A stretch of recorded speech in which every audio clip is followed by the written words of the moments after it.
Pollen agro minerals private limited.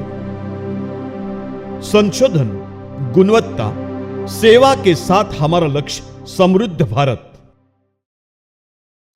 Base बियाणानंतर दुसरी जी पपयामध्ये यशस्वी होण्याची जी दुसरी सर्वात महत्त्वाची जी स्थिती आहे, जसं मी केळीवाल्या शेतकऱ्यांना मगाशी तिकडे सांगितलं तसं पपईवाल्या शेतकऱ्यांनी सुद्धा नर्सिंग प्रॉपर करा। नर्सिंग म्हणजे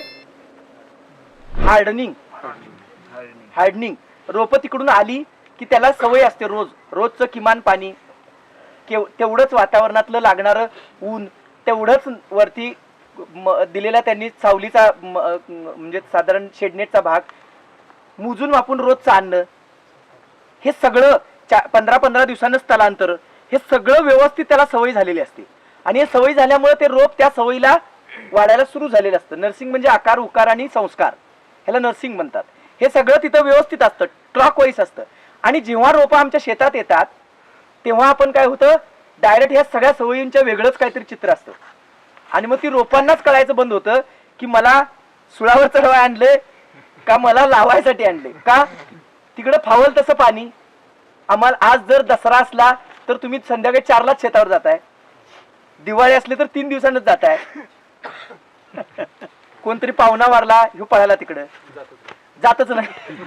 मग अशामध्ये जी रोपांचं संगोपन आहे, इथं एवढा लॉस होतो की ती रोपं नंतर लावलेल्या ती 30% 20% मरून जातात आणि इतकं पैसे नुकसान होतं आपल्याला कळत नाही।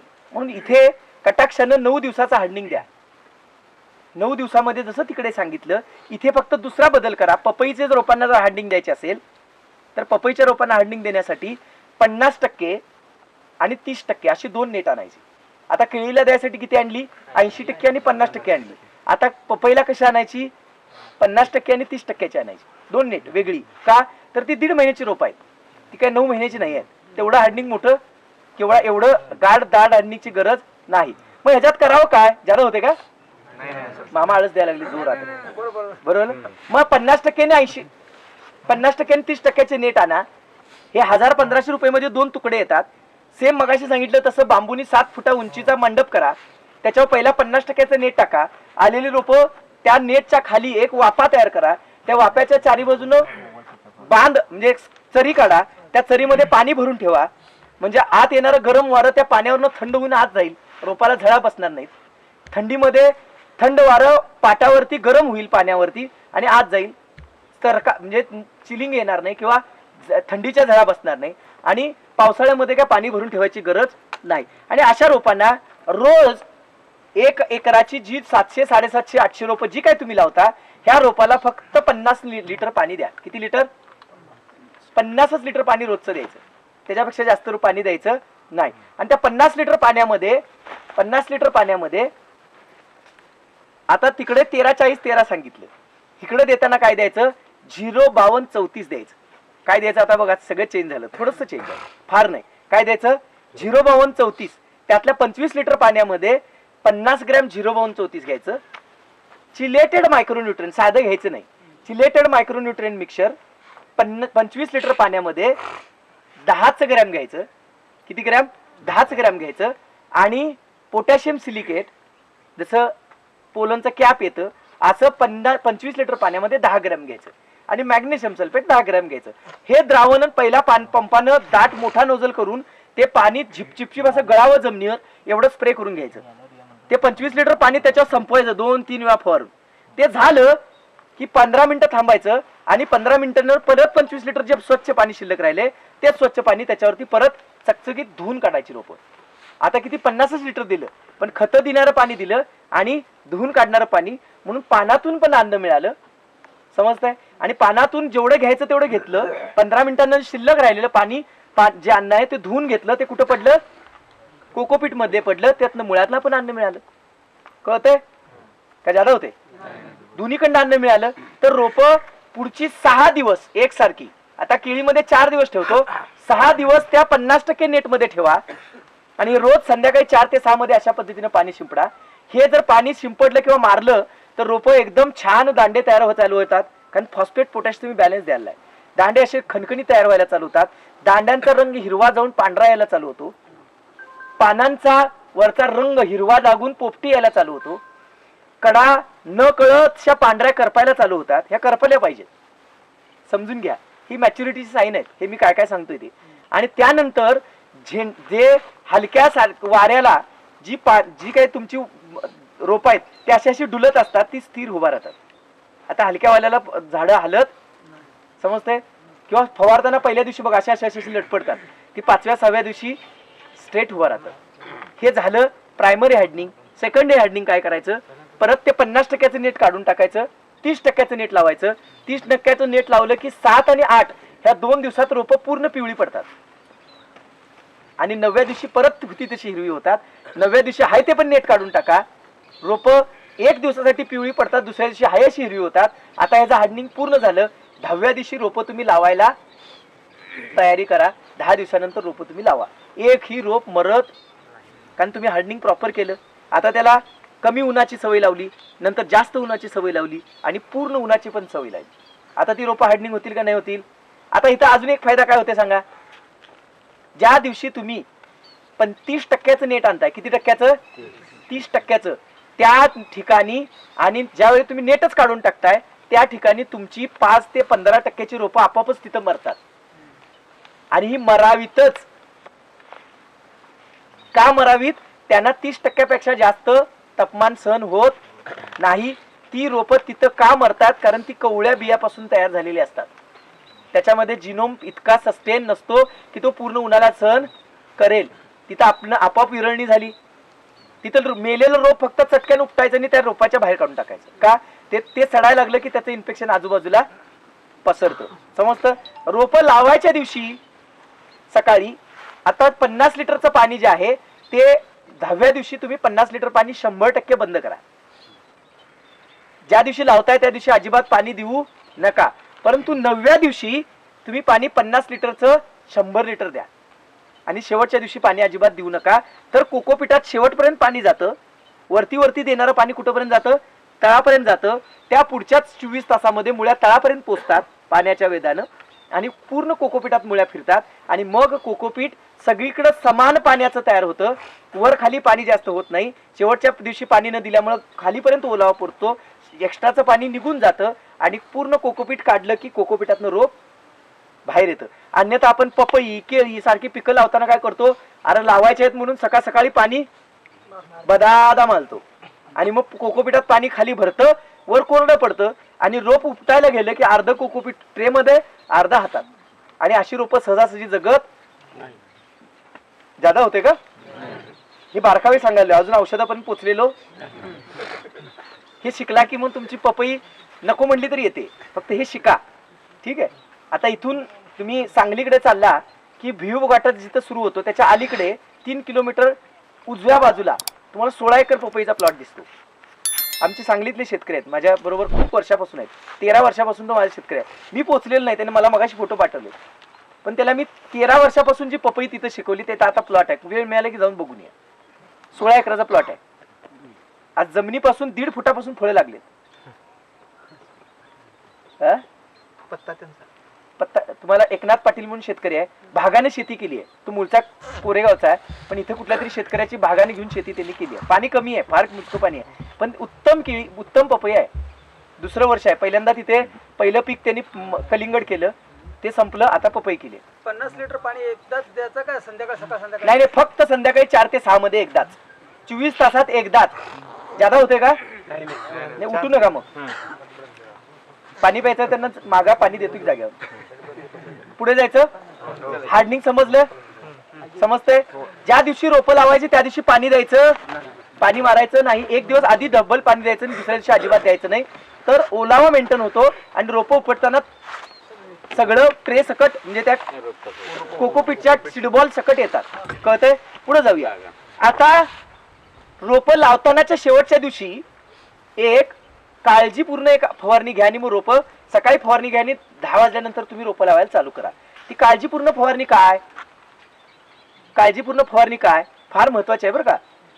ही अगदी कामाची फवारणी असते.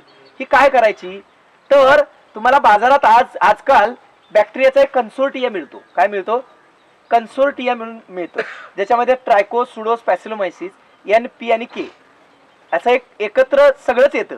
2 2 बुरशा आणि 3 बॅक्टेरिया एकत्र 5चा कॉम्बो येतो.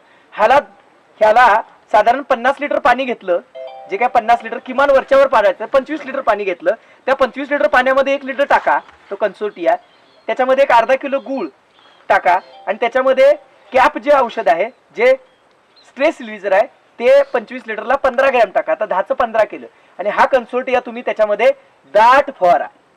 काय करा? दाट फवारा आणि मग ही रोपं सकाळी नेऊन रिप्लांट करा. आता राहिला कुठं? पानावरच राहिला, हा खाली गेला का? नाही. पण होतं काय, लावण्याच्या वेळेमध्ये, लागण्याच्या प्रक्रियेमध्ये लावत असताना रोपं जेवढ्या जखमा होतात, दाबून असं रोप उपडलं की त्याचं खोड चिपकलं जातं, म्हणजे तोडलं जातं किंवा मोडलं जातं. ओला हात पानाला लागला की पानाला चरका बसतो, म्हणजे पेशी मारल्या जातात. चिखलाचा हात लागला की तिथे नको तेवढे इन्फेक्शन येतात. म्हणजे सगळ्या ज्या गोष्टी आहेत त्याच्या आधीच आपण बायोलॉजिकल पेस्ट, फंगल कंट्रोल दोन्ही एकत्र दिलं तर तिथे रोपं पोचून किमान दिवसापर्यंत ते काय करत असतात? ऍक्टिव्हली पार्टिसिपेट करतात आणि घातक कुठल्याही बुरशीला आणि कीटकाला तिथे वाढू देत. समजतं? आणि एक गोष्ट त्यात टाकायची आहे, जे 25 लिटर पाण्यामध्ये 10 मिली 10,000 ppm चं निंबोळीचं तेल, नीम ऑइल, ह्या 3 गोष्टी टाका. कन्सोर्टिया, गूळ, कॅप आणि नीम ऑइल, आणि ह्याचा एक रॅपिड स्प्रे करा. म्हणजे तुम्हाला आठवडा ते 10 दिवस तिथं कुठलाही रोग आणि कीटक फिरकत. त्यानंतर रोप लागवड करत असताना तिसरं, तुम्हाला 100% पपई यशस्वी करायची असेल, तिसरी गोष्ट काय करा? तिसरी गोष्ट एक चांगली करा की पपई बेड शिवाय अजिबात लावू नका. आता सगळे बेडवरच लावतात का? बेडच्या खाली कोण लावतं? आता कोण बोल ना बाबा. डायरेक्ट लावलेलं डायरेक्ट लावायला की उन्हाळ्यातल्या दिवसामध्ये चरीमध्ये लावतोय आणि पावसाळ्यामध्ये कंपल्सरी बेड करून लावतोय. हा, उन्हाळा असू दे, पावसाळा असू दे, हिवाळा असू दे, पपई लावायची तर बेड शिवाय पपई 100% लावायला जायचं नाही. कारण बेड का करायचा? जसं केळीला बेडचे फायदे वेगळे आहेत, तसं पपईला त्याच्यापेक्षा वेगळे फायदे आहेत. बेडला का? आता हे काय कंदवर्गीय पीक नाही, तरी देखील पपई या पिकाला बोला की बाहेर आहे. पपई या पिकाला सोटमूळ असतं. काय असतं? सोटमूळ असतं. आणि हे सोटमूळ जर तुम्ही जिवंत ठेवण्यास यशस्वी झाला तर 80% रोग इथंच थांबतात. कारण सोटमुळाची जी बियांपासून जन्म घेणारी मॅक्सिमम झाडं आहेत, जी काय वनस्पती आहेत, त्याला पहिला जी येते त्याला रूट आणि नंतर येते त्याला सूट, म्हणजे खाली पहिली मुळी आणि त्याच्यानंतर वरची खोड, अशी रचना जिथं जिथं असते. त्याचा यल सिस्टम कंट्रोल जे असतो, म्हणजे काय, शरीराचा ताबा जो असतो, पूर्ण निर्णय क्षमता जी असते ती कशामध्ये असते? सोटमुळामध्ये असते. आणि म्हणून ते सोटमूळ ज्याचं कुजतं, खराब होतं, ते काटलं जातं, त्याचा कंट्रोल कमी राहतो आणि वारंवार ते रोगाला, परिस्थितीला बळी पडतं. म्हणून त्याचं सोटमूळ संपू द्यायचं नाही. आणि मग जर तुम्ही चरीत लावलं तर त्याचं सोटमूळ पुढे वाढत नाही. का? तर मेलेली जमीन म्हणजे चरी. कारण पिकणारी जमीन आपण कुठे घेतली? आणि चारीमध्ये काय?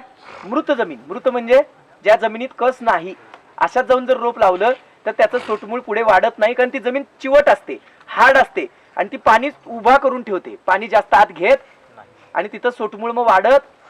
म्हणून पपई जर यशस्वी करायचे असतील, रोगमुक्त किमान रोग जर पाहिजे असतील, तर त्याला बेड शिवाय पपई लावायची नाही. आता पपईला तुम्ही बेड शिकला, केळीला बेड शिकला रुंद आणि कमी उंचीचा. आता पपईला बेड शिका रुंद बरोबर उंच सुद्धा. पपईला किमान 1.5 फुटाच्या खाली बेड चालत नाही. 18 इंच बेडची उंची लागते किमान. पपईला 4 इंच, केळीला किती लागतो? 4 इंच. पण पपई जर तुम्हाला यशस्वी करायची असेल तर त्याच्या सोटमूळ 1.5 फुटाचं लागतं किमान. आणि ते 1.5 फुटाचं पाहिजे असेल तर 1.5 फुटाचा काय ठेवायला लागतो आपल्याला? बेड. आता रुंदी समजतं काय? बघा, रुंदी साधारणतः पपई तुम्हाला 100% यशस्वी करायची असेल तर 22 ते 27 इंच रुंद. आता आम्हाला 3 फूट रुंदीची गरज नाही. किती पाहिजे? इतकाच रुंद, 22 ते 27 इंच. म्हणजे मोठा किती? 2 फूट एवढाच बेड पाहिजे. कळतंय? पण उंची किती पाहिजे? 18 इंच पाहिजे. आणि हे दोन्ही गोष्टी जर ठेवल्या तर फायदा काय होतो? पूर्ण सोटमूळ सरळ वाढतं.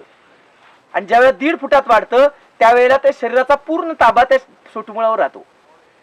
म्हणून अलीकडच्या काळामध्ये नवीन संशोधन आता असं सांगतंय की जी रोपं बहुवर्षीय आहेत किंवा वार्षिक आहेत त्याचं सोटमूळ जतन करायचं असेल तर त्याची बियाणं बैला जमिनीतच लावा, आणि जर करायचं असेल तर ग्राफ्टिंग त्याच्यावरती तिथं शेतातच करा, तरच ते बहुवर्षीय झाड बहुवर्ष टिकतं, नाही तर ते टिकत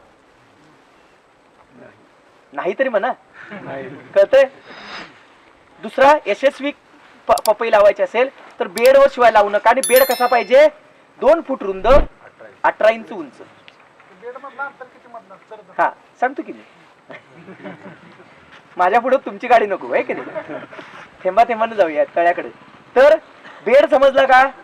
आता बेड मध्ये लोकांच्या मनामध्ये भरपूर हा आता शेतकऱ्यांच्या मनामध्ये भरपूर अशी क्युरियासिटी आहे. क्युरियासिटी म्हणजे जिज्ञासा आहे, त्याला जिज्ञासा म्हणतो आपण. क्युरियासिटी म्हणजे जिज्ञासा आहे की बेड बरोबर हा बेड 100% यशस्वी करायचा असेल तर दुसरी एक गोष्ट लागते की या बेड बरोबर खत आणि पाणी व्यवस्थापन हे सुद्धा त्याला सुयोग्य असणं आवश्यक असतं. मग बेड, आता बेड मध्ये कोणाची शंका आहे का. 100% नाही. पुढे जाऊया. पुढची गोष्ट आहे म्हणजे अंतर. पपईच्या जातीनिहाय 7, जर तुम्ही 786 लावत असला तर 2 रोपापासून 2 सरीपर्यंत, म्हणजे रोप टू सरी आणि रोप टू रोप हे अंतर किती पाहिजे तर 8 बाय 7 हे किमान अंतर असायला पाहिजे. 8 फुटावर सरी 7 फुटावर रोप. कुठली जात 786, कारण याचा एक दांडा पानाचा हा किमान 6 फूट 3 इंचापर्यंत जातो, एवढ्यापेक्षा लांब जाते. कळते का बघा, समजतंय. ही वरती जाईल तसं छोटे होत येते, पण सुरुवातीला ते तितकं मोठं असतं, आणि तितक्या मोठ्याला जर लाईट मिळाली नाही तर मग त्याचा खोडाचा विस्तार होत, पूर्ण अन्न बनत नाही. किमान 7 बाय 7 786 आणि 7 बाय 6 15 नंबर. आता 15 नंबरचं पान 780 एवढं लांब जात. पपई जर यशस्वी करायची असेल तर पहिला केळी करा, आणि केळीच्या बेवडावर पपई करा, निम्म्या खर्चात डबल उत्पन्न देते. म्हणून 7 बाय 7 सांगितलं ना. त्याच बेडवर न नांगरता न मेहनत करता जर पपई लावला तर इतकी उत्कृष्ट पपई येते, आणि त्याच पपईवरती परत केळी लावला तर ती महाउत्कृष्ट येते. म्हणून ही दोघांची जोडी फोडायची नाही. तर केळीत पपई, पपईत केळी हा यशस्वी काय आहे की लमसम बेडची रचना सारखी आहे, 1 फुटाचा फरक आहे, आणि पपईमध्ये बेड बसत बसत बसत विदरत गेला की बेड पसरत पसरत तो बरोबर 3 फुटावर जातोच जातो. समजतं काय बघा.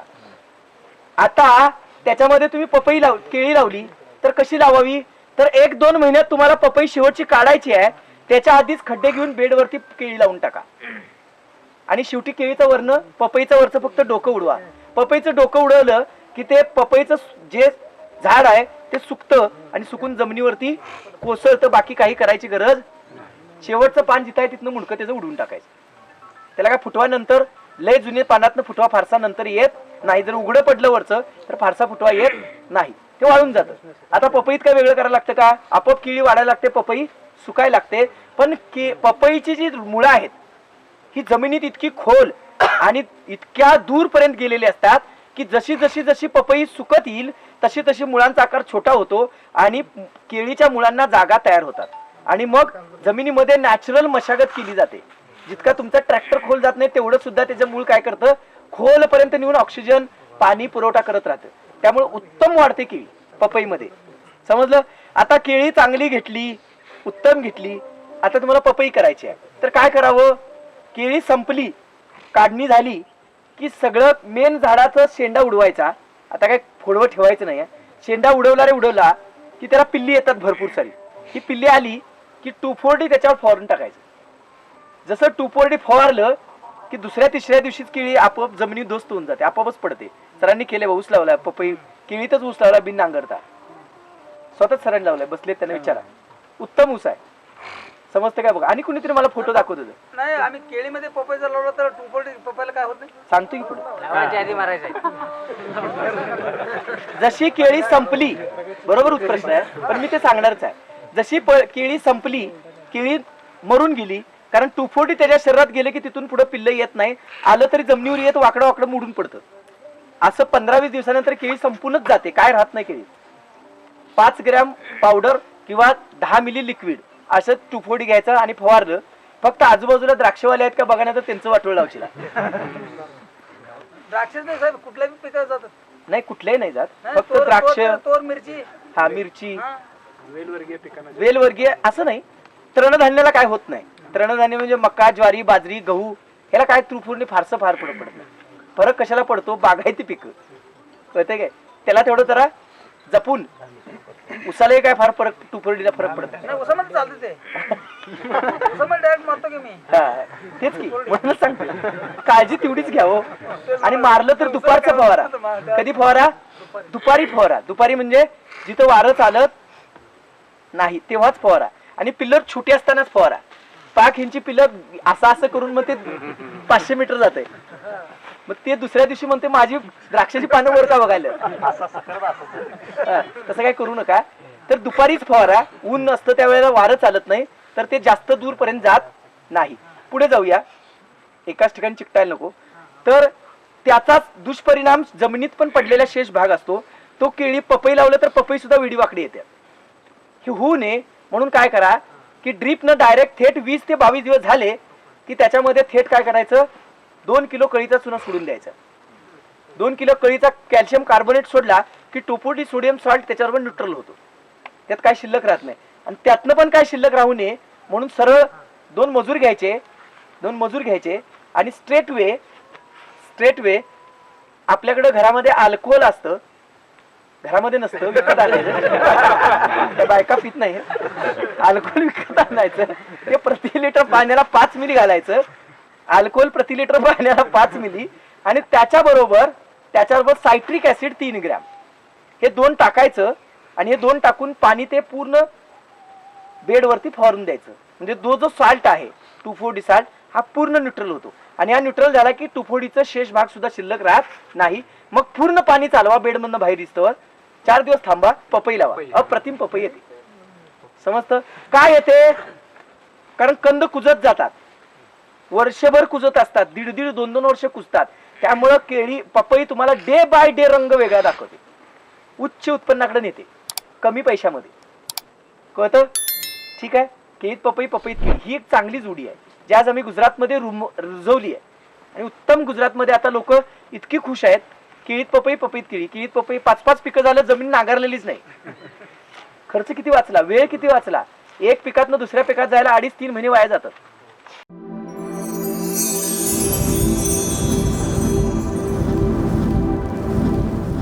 Pollen agro minerals private limited. संशोधन, गुणवत्ता, सेवा के साथ हमारा लक्ष्य समृद्ध भारत.